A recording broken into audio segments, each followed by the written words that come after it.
भूस्खलन में फंसे लोगों की मदद के लिए हेल्पलाइन नंबर जारी। सीएम धामी की तीर्थ यात्रियों से अपील, मौसम देखकर करें यात्रा। प्रदेश में बारिश का रेड अलर्ट, राहत और बचाव कार्य को लेकर सीएम धामी लेंगे बैठक। आपदा विभाग के तमाम अधिकारी रहेंगे मौजूद।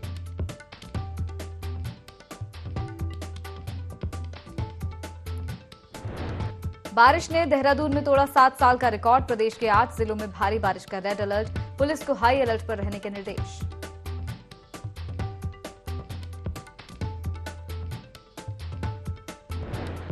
राहुल गांधी की सदस्यता मामले में कांग्रेस का सत्याग्रह। देहरादून के गांधी पार्क में कांग्रेस नेताओं ने रखा मौन सत्याग्रह।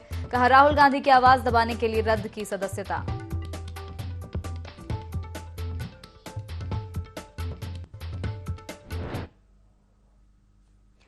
नमस्कार, IND 24 देख रहे हैं आप। मैं हूं आपके साथ हर्षिता सिंह। स्वागत है आपका बुलेटिन देवभूमि लाइव में। बुलेटिन की शुरुआत तमाम बड़ी खबरों के साथ करेंगे। बरसात के मौसम की वजह से हिमाचल में बहुत नुकसान हो रहा है। बीते कुछ ही घंटों में हिमाचल प्रदेश के कई क्षेत्रों से बादल फटने से लेकर नदियों के कटाव की वजह से भारी नुकसान की खबरें आ रही हैं, जिसको देखते हुए प्रदेश के सीएम पुष्कर सिंह धामी ने कहा है कि हिमाचल को किसी भी तरह से उत्तराखंड की मदद की जरूरत होगी तो उत्तराखंड इस आपदा की घड़ी में हिमाचल के साथ खड़ा है। हिमाचल प्रदेश में काफ़ी नुकसान हुआ है इस बरसात में।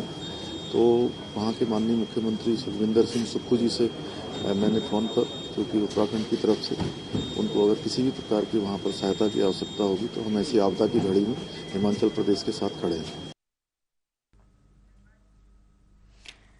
प्रदेश में लगातार हो रही बारिश को लेकर एक बार फिर से मौसम विभाग ने आगामी 36 घंटों का रेड अलर्ट जारी किया है, जिसे लेकर सीएम धामी ने पुलिस प्रशासन और आपदा प्रबंधन के अधिकारियों के साथ बैठक की।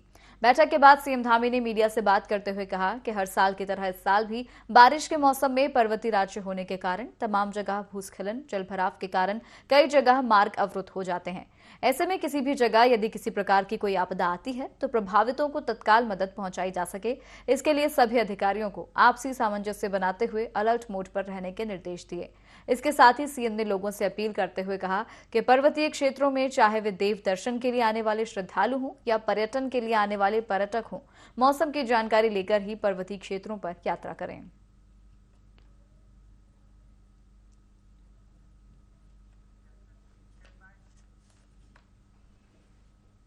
राहुल गांधी की सजा पर कोर्ट के फैसले के बाद कांग्रेस आक्रोशित है।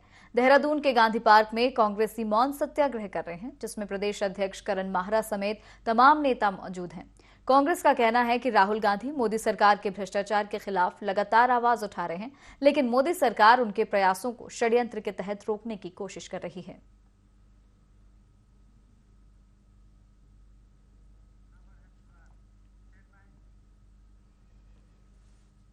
लगातार हो रही बारिश के बावजूद कांवड़ियों के हौसले बुलंद हैं।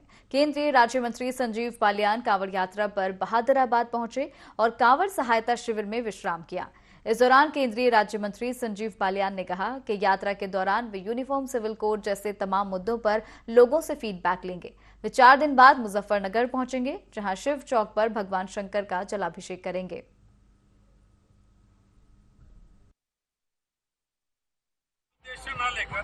उत्तराखंड सरकार आदरणीय पुष्कर धामी के नेतृत्व में यूसीसी की कमेटी बनाई है।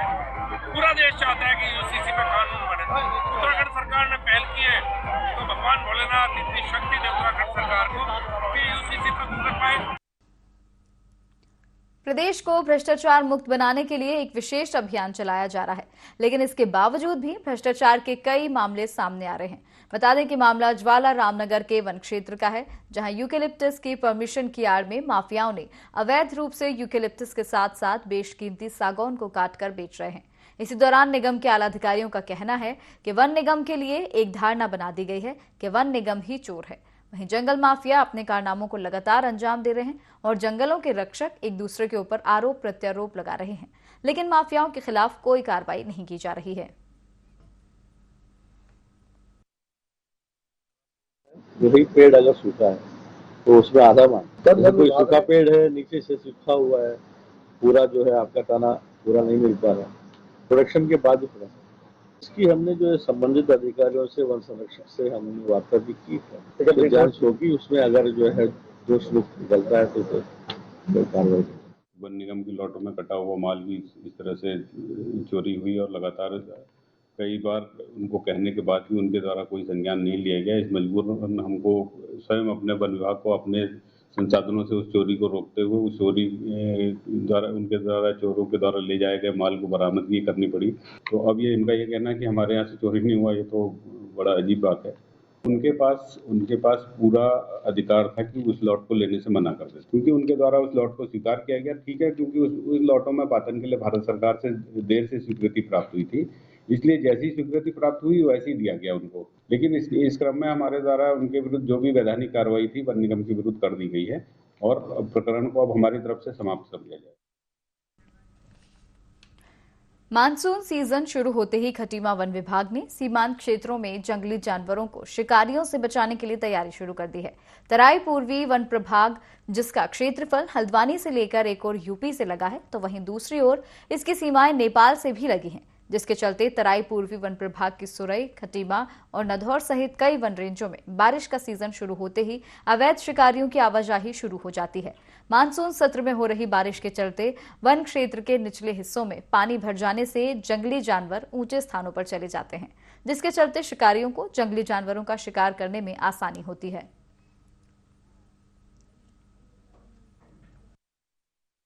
वन्यजीवों के दृष्टिगत काफी संवेदनशील है और वन्यजीव बहुल्य क्षेत्र उनको हमने सबको पूरा आइडेंटिफाई करके और उन क्षेत्रों में गश्त बढ़ा दी गई है। हमने पीलीभीत टाइगर रिजर्व जो हमारा बॉर्डर हम उत्तराखंड से के बॉर्डर के साथ जो है लगा हुआ है, उसमें वो हमारा सेंसिटिव क्षेत्र है और पीलीभीत टाइगर रिजर्व के साथ हमारी संयुक्त गश्त जो है वो शुरू हो गई है। हरिद्वार के रावली महदूद में लगातार हो रही भारी बारिश कहर बरसा रही है, जिससे जनजीवन अस्त व्यस्त हो गया है। वहीं लोगों के घरों में पानी भर जाने के कारण जनता छत पर रहने को मजबूर है। इस बीच एक व्यापारी ने बताया कि उसका बारिश के कारण 10 से 12 लाख रुपए का नुकसान हो गया है और अधिकारी किसी भी प्रकार की मदद नहीं कर रहे हैं।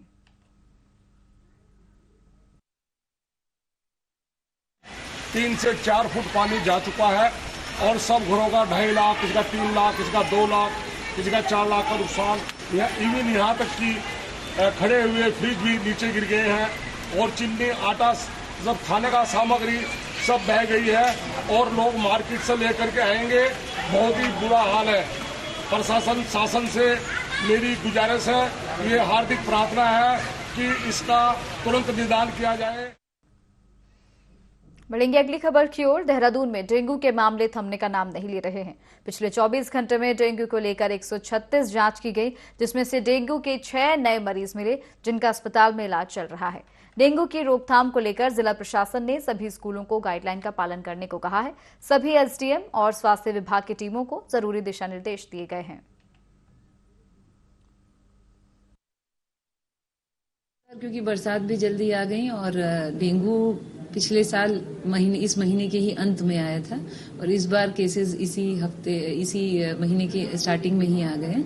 तो हमारे सारे एसडीएम्स और हमारे पूरे जो हेल्थ विभाग की टीम है, उनको इंस्ट्रक्शंस हैं। एक तो टेस्ट जो किट्स होते हैं वो उनकी उपलब्धता हो गई, आइसोलेशन वार्ड्स की उपलब्धता हो गई और बाकी जो जन जागरूकता है कि लार्वा कहीं ना पनपने दिया जाए और जो भी पानी भरा हुआ है उसको साफ कर दिया जाए, उसके लिए आशा और आंगनवाड़ी की टीम्स घर घर जाके ये जागरूकता भी कर रही हैं और चेक भी कर रही हैं। तो ये हम ऑन बोर्ड है और सारे की सारी टीम एक्टिवेटेड है और हम कार्रवाई कर रहे हैं। पिछले कई दिनों से हो रही लगातार बरसात से एक तरफ जहां आम जनजीवन अस्त व्यस्त हो गया है, तो वहीं दूसरी तरफ मूसलाधार बारिश का असर राजमार्गों के साथ साथ रेल यातायात पर भी दिखाई दे रहा है। लक्सर के कई जंक्शन की दर्जनों रेलगाड़ियों को निरस्त कर दिया गया है और कई गाड़ियों के मार्ग में परिवर्तन किया गया है। वहीं यात्रियों की सुख सुविधा के लिए समस्त रेलवे स्टेशनों पर आरक्षित टिकटों के रिफंड की व्यवस्था की गई है। इसके अलावा डायल 139 की सक्रियता में बढ़ोतरी और NTES ऑनलाइन सिस्टम पर भी आवश्यक जानकारी लागू की गई है। बता दें कि कई रेलवे ट्रैक के अलावा 25,000 वोल्ट विद्युत लाइनें भी क्षतिग्रस्त हो चुकी हैं। कुछ गाड़ियाँ तो कैंसिल हो गई है, कुछ डाइवर्टेड है और कुछ शॉर्ट टर्मिनेटेड है। और ये जल भराव की समस्या अम्बाला डिवीजन में अधिक है। 4 जगह पे पानी ओवरफ्लो हो गया है, इसलिए कार्यों को शॉर्ट टर्मिनेट, कैंसिल और डाइवर्ट किया जा रहा है। एक और जहां मैदानी क्षेत्र में उमस भरी गर्मी से लोग परेशान हैं, तो वहीं दूसरी ओर लोहाघाट क्षेत्र में लगातार हो रही बारिश से तापमान में काफी गिरावट आ गई है। लोगों ने गर्म कपड़े निकालने शुरू कर दिए हैं। वहीं कुछ लोग ठंड से बचने के लिए आग का सहारा लेते नजर आए। लोहाघाट में करीब एक सप्ताह से लगातार हो रही बारिश से जनजीवन प्रभावित हो गया है। बुजुर्ग लोगों ने कहा, आषाढ़ के महीने में पहले कभी उन्होंने इतनी ठंड नहीं देखी। मौसम में आ रहे इस बदलाव के चलते लोग बीमारियों की गिरफ्त में आ रहे हैं। उप जिला अस्पताल के डॉक्टर ज्ञान प्रकाश ने कहा कि मौसम में उतार चढ़ाव के चलते लोग पीलिया और टाइफाइड की चपेट में आ रहे हैं।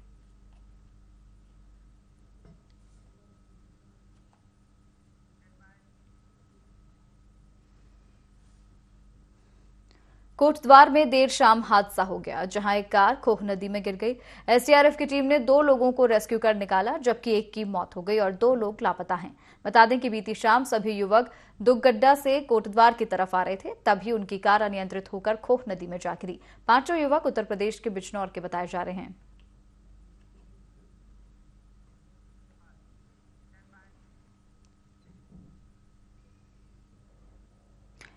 प्रधानमंत्री नरेंद्र मोदी ने प्रदेश के मुख्यमंत्री पुष्कर सिंह धामी से फोन पर बात की। दरअसल उन्होंने प्रदेश में हो रही भारी वर्षा से हुए नुकसान के बारे में जानकारी ली।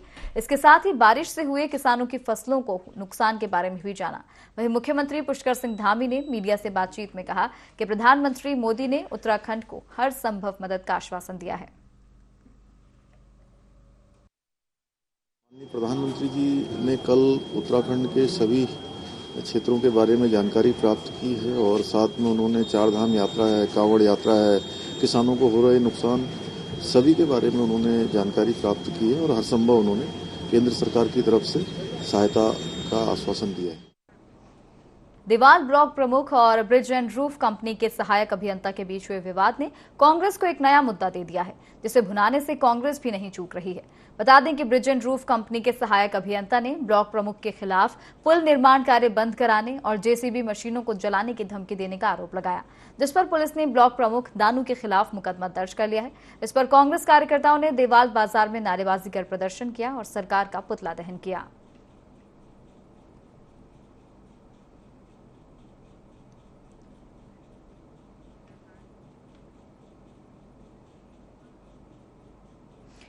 प्रदेश में लगातार हो रही बारिश से सभी नदी नाले उफान पर आ गए हैं, जिसके तहत सहसपुर विधानसभा के शीशमबाड़ा में अचानक सड़क पर जल सैलाब आ गया। ये सड़क देहरादून चक्राता मार्ग को देहरादून शिमला राष्ट्रीय राजमार्ग से जोड़ती है। सड़क पर जल सैलाब आने से कई वाहन पानी में फंस गए। बावजूद इसके वाहन चालक जान जोखिम में डालकर अपने वाहनों को इस सैलाब में उतार रहे हैं, जिससे किसी भी तरह की दुर्घटना हो सकती है। हालांकि जैसे ही स्थानीय प्रशासन को जानकारी मिली तो प्रशासन एसडीआरएफ की टीम के साथ मौके पर तैनात हो गया। इस दौरान उप जिलाधिकारी विनोद कुमार ने बताया कि कई गांवों में बरसाती नदियों नालों का पानी घुसा हुआ है, जिससे लोगों का नुकसान हुआ है। एहतियात के तौर पर ऐसे स्थानों को खाली कराया जा रहा है। लगातार बारिश, मानसून की जो बारिश हो रही है, उससे जो जिन जगहों पे बारिश तेज हुई है, अतिवृष्टि हुई है, उन जगहों पे जो नाले खाले जो थे वो उफान पे आ गए हैं और उसी के दृष्टिगत जगह जगह पे जल भराव हो गया है और कई रफ्ते हमारे उफान पे हैं। बद्रीपुर, मेदिनीपुर और भोड़पुर और अन्य जगहों पे पीपरपुर वगैरह में कई लोगों के घरों में मलबा घुसने और सामान खराब होने की सूचना हमें प्राप्त हुई है। हमारी टीम, आपदा की टीम लगातार राउंड पे है, तहसीलदार साहब और हम भी जा रहे हैं और जहाँ जहाँ पे ये दिक्कतें पाई जा रही है वहाँ पे जो आवश्यक सुविधाएं उपलब्ध कराई जा सकती है और निकासी की व्यवस्था प्रॉपर न होने से ये एक जगह पे जमा हो गया। प्रदेश में लगातार आसमानी आफत का कहर जारी है। उत्तरकाशी में बारिश के चलते 4 लोगों की मौत की पुष्टि की गई है, जिसके बाद आपदा प्रबंधन कंट्रोल रूम पहुंचे सचिव आपदा प्रबंधन रंजीत सिन्हा ने बताया कि पहाड़ों पर लगातार बारिश हो रही है, जिसको देखते हुए मौसम विभाग की तरफ से भी अलर्ट जारी किया गया था। अब शासन की ओर से सभी अधिकारियों को सख्त निर्देश दिए गए हैं कि वे अपने अपने क्षेत्रों में स्थिति का जायजा लेने ग्राउंड जीरो पर रहें, जिससे समय रहते आपदा बचाव और राहत कार्य को अंजाम दिया जा सके। इसके साथ ही उन्होंने बताया कि सूचना तंत्र को मजबूत किया जा रहा है।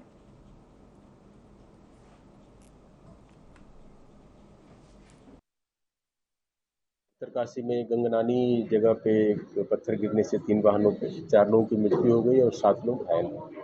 इसके अलावा और कहीं पर भी किसी दुर्घटना की सूचना नहीं है। सारे जिलों से हम लोग लगातार बात कर रहे हैं। तिवनी में कुछ पुश्ते बहे हैं, इसे कारण रोडें बंद है। अदरवाइज हाईवे भी कई जगह बंद हुए हैं, इसे खोलने की कार्रवाई की जा रही है। ये केदारनाथ जाने का जो हाईवे है और बद्रीनाथ वाला हाईवे है, इधर उत्तरकाशी तरफ जो हाईवे है, ये भी जगह जगह बंद हुई है। उसे खोलने की कार्रवाई की जा रही है। बाकी हरिद्वार में रात में हमारी बात हो रही थी तो कई जगह जल भराव की स्थिति पैदा हुई है, उसको भी सॉर्ट आउट कर लिया गया है। जल भराव की स्थिति से भी निपटा जा रहा है।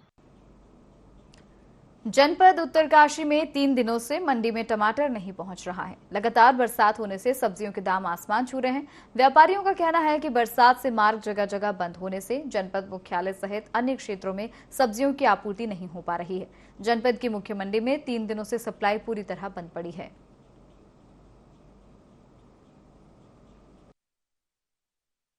इसलिए नहीं दिख रहा है कि कल हमारा बंदर कोट बंद था, तो जो टमाटर आता था तो जो 10, 15, 20 क्रेट जो कवर करता था हमारी मंडी को, वो कल नहीं आया क्योंकि इस टमाटर की लाइफ नहीं है। इसलिए जो किसान लाते थे वो अपनी दूसरी तरफ रुख उन्होंने कर दिया, देहरादून ले गए उस टमाटर को, और इसीलिए हमारी मंडी में टमाटर नहीं पहुंचा अभी तक।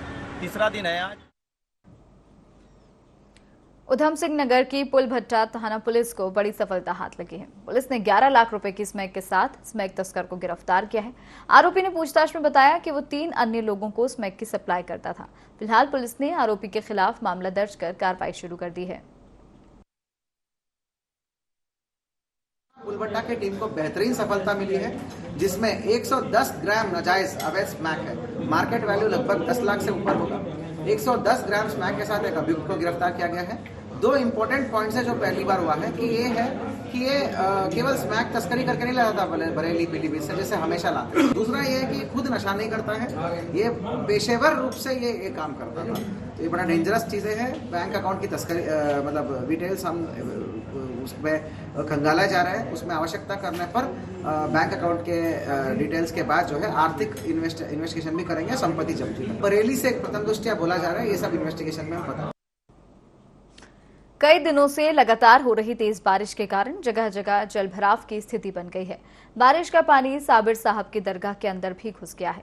वीरान कलियर में मौजूद दरगाह साबिर साहब में सुबह काफी तादाद में पानी घुस गया, जिसे दरगाह कर्मचारियों और सेवकों ने भारी मशक्कत के बाद बाहर निकालने का प्रयास किया। दरगाह के सज्जादा नशी शाह अली एजाज साबरी ने बताया कि तेज बारिश के दरगाह में पानी भर गया, जिसे काफी मशक्कत के बाद बाहर निकाला गया। इस दौरान उन्होंने दरगाह प्रशासक और जनप्रतिनिधियों को जिम्मेदार ठहराते हुए कहा कि जो दरगाह में पानी भरा है उसे रोका जा सकता था अगर प्रशासनिक अधिकारी और जनप्रतिनिधि पहले से सजग होते।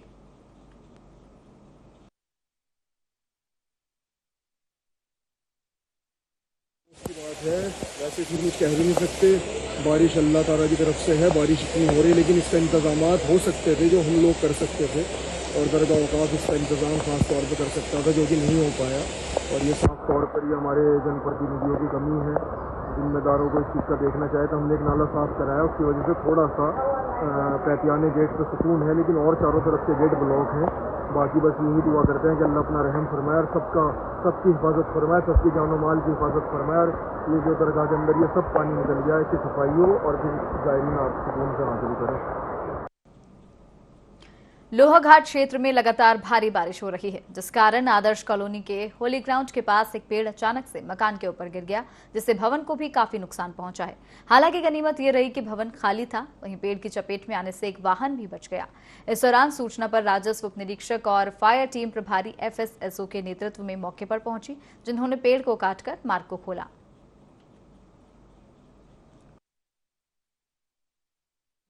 ग्रामीणों द्वारा सूचना दी गई कि आदर्श कॉलोनी पर जो रोड अंदर को गई है उसमें एक पेड़ गिर गया है, जो काफी बारिश होने के कारण वो पेड़ गिर गया था। और हम सूचना पर आए, हमने पेड़ को काटा और किनारे किया। बिजली के पोल जो तार गिरे थे, बिजली वालों को सूचना दे के बिजली के तार जुड़वा दिए और कार्य जो है सुचारू रूप से चल रहा है और आने जाने में कोई दिक्कत नहीं है। अब रोड मार्ग खुल चुका है। सावन का पवित्र महीना शुरू हो चुका है, जिसके चलते सुबह से ही शिव मंदिरों में भक्तों की भीड़ दिखाई दी। हर कोई भगवान शिव को 1 लोटा जल और 1 बेलपत्र अर्पित कर भगवान शिव को प्रसन्न करने में जुटा हुआ है। बता दें कि सावन का महीना भगवान शिव को बहुत ही प्रिय होता है, क्योंकि इसी महीने में भगवान शिव ने माता पार्वती को अपनी पत्नी के रूप में स्वीकार किया था। इसके अलावा पौराणिक कथा के अनुसार मरकंडू मुनि के पुत्र मार्कंडेय ने दीर्घायु की कामना के लिए शिव जी की कठिन तपस्या की थी, जिससे उन्हें दीर्घायु प्राप्त हुई थी।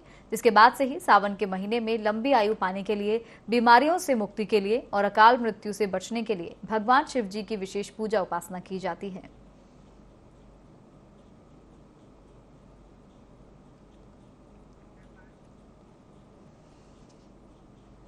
देहरादून पुलिस ने डबल मर्डर की साजिश को नाकाम कर एक आरोपी को गिरफ्तार कर लिया है। बता दें कि आरोपी को अपनी पत्नी पर प्रेम प्रसंग होने का शक था, जिसे देखते हुए आरोपी ने अपनी पत्नी और उसके प्रेमी की हत्या करने की योजना बनाई, लेकिन पुलिस ने मौके पर हत्या की साजिश को नाकाम कर दिया। एसएसपी दलीप सिंह कुंवर ने बताया कि पुलिस ने सूचना के आधार पर आरोपी को घटना को अंजाम देने से पहले ही दबोच लिया। वहीं नेहरू कॉलोनी पुलिस टीम की मुस्तैदी को देखते हुए एसएसपी दलीप सिंह कुंवर ने उनके लिए 5,000 रुपए के इनाम की घोषणा की। और घटना हमारे यहाँ होने वाली थी, डबल मर्डर होने वाला था, जिसमें कि एक मोहम्मद हसीन है जो आपका नेहरू कॉलोनी में हरिपुर नवादा में रह रहा था। तो इसकी धर्मपत्नी का और एक किसी युवक के साथ इसका प्रेम प्रसंग चल रहा था। उसी बात को लेकर के इसने दोनों का मर्डर करने का ठाना था और कल ये मर्डर करने वाला था। लेकिन हमको सूचना जब मिली कि ये कुछ तनातनी चल रहा है, ये व्यक्ति किसी खास प्रयोजन से घर से निकला हुआ है, तो उसका हमने ट्रैक किया। उसको ट्रैक करने पर जो है उससे जो हमने उसको अरेस्ट किया। नेहरू कॉलोनी की टीम को मेरे तरफ से जो है 5,000 के नाम, क्योंकि बहुत अच्छा एक मतलब डबल मर्डर होते होते रह गया, तो इसलिए टीम को 5,000 के नाम मिले। देवाल ब्लॉक प्रमुख दर्शन दानू के खिलाफ अभियंता राजेश कुमार रजक ने थाना थराली में तहरीर दी है, जिस पर थराली पुलिस ने ब्लॉक प्रमुख देवाल दर्शन दानू के खिलाफ मुकदमा दर्ज कर लिया है।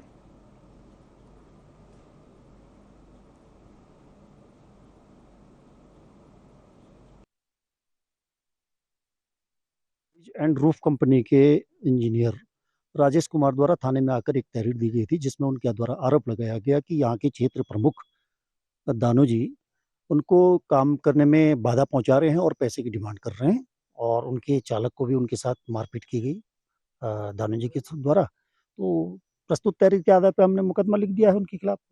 तफ्तीश की जा रही है, जो भी तथ्य पाए जाएंगे उसके अकॉर्डिंग कार्रवाई। ऑडियो की जाँच की जाएगी, उसके बाद पता चल जाएगा और जो भी तथ्य सामने आए उसके अकॉर्डिंग काम किया जाएगा। चंपावत के खिरद्वारी गांव में बड़ी संख्या में राजी जनजाति की महिलाएं रहती हैं, जिन्हें सरकारी योजनाओं का लाभ नहीं मिल रहा है। अपनी समस्याओं को लेकर अर्पण संस्था की रेणु ठाकुर के नेतृत्व में जिला कार्यालय पहुंची, जहां जिलाधिकारी नरेंद्र सिंह भंडारी के साथ उनकी चर्चा हुई। मुख्य रूप से सड़क निर्माण की मांग रखी गई। डीएम ने उन्हें जल्द समाधान का आश्वासन दिया है। सड़क निर्माण के लिए लोक निर्माण विभाग को शासन से राशि की मांग के निर्देश दे दिए गए हैं। ग्रामीणों की और भी समस्याओं का जल्द निदान होगा। 20 जुलाई को खिरद्वारी में कैंप लगाया जाएगा। अर्पण संस्था चंपावत जिला कार्यालय में डीएम और उनके सारे सहयोगियों से मिलने आए थे, जहां पर हमारी खिरद्वारी गांव से महिलाएं यहां पर अपने मुद्दों को लेके आई थी और उन्होंने अपनी समस्याओं को उठाया डीएम साहब के सम्मुख। और उसमें बहुत सारी ऐसी समस्याएं हैं जिसमें मुख्य उनकी पहुंच को लेके है, जहां पर रोड और पुल न होने की वजह से उनको बहुत दिक्कत होती है और बिल्कुल कट ऑफ हो जाते हैं। तो उस मुद्दे को यहाँ पर संज्ञान में लिया गया है। खिरद्वारी जो गांव है, जो हैमलेट है, वहाँ से लोग महिलाएं अधिकतर आई थी, तो उनसे वार्ता की गई और उनकी जो रोड की डिमांड है, तो जो पोत से गंगसीर जो रोड जा रही है और जो सीम से फुरकियाजला होते हुए ब्रिज जो 2 रोड कनेक्ट करेगी, तो उसके संबंध में पीडब्ल्यूडी से भी चर्चा की गई। और जो सीम से, क्योंकि टनकपुर एक मार्केट है उनका, सीम से उनको कनेक्ट करने के लिए हमने पीडब्ल्यूडी को निर्देश दिए हैं कि वो प्रिलिमिनरी एस्टीमेट का पैसा मांग ले, तो हम आने वाले 2-3 दिन में फुरकियाजला की बजाय पूरा खिरद्वारी तक उसका डिमांड करेंगे साथ। और इंफ्रास्ट्रक्चर डेवलपमेंट, क्योंकि शेड्यूल्ड ट्राइब है तो इनके लिए इंफ्रा का अलग से फंड आता है, तो हम शासन से डिमांड भी करेंगे कि इनका एक तरह से इंफ्रा अपग्रेड भविष्य के लिए किया। और इसी के साथ इस बुलेटिन में फिलहाल इतना ही। आप देखते रहिए IND 24। नमस्कार।